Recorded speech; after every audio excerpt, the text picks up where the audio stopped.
کیا لوگوں نے ان سے اپنا ناطہ اور اپنا تعلق توڑ لیا؟ اچھے ہو تو سب سلام کرتے ہیں، خیریت پوچھتے ہیں، رشتہ داری بتاتے ہیں، حالات کے آنے کے بعد اس کا سایہ بھی اس کا دشمن ہو جاتا ہے۔ یہ ایمان کی تعلیم نہیں، یہ جناب محمد رسول اللہ صلی اللہ علیہ وسلم کے صحابہ کا کردار نہیں۔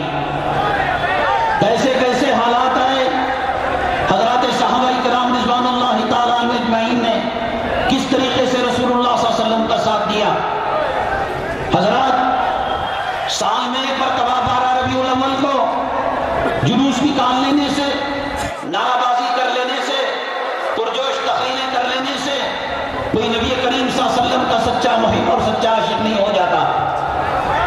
جب تک ہم حضرات صحابہ کرام رضوان اللہ تعالیٰ عنہم اجمعین کے اسوے کو اپناتے نہیں،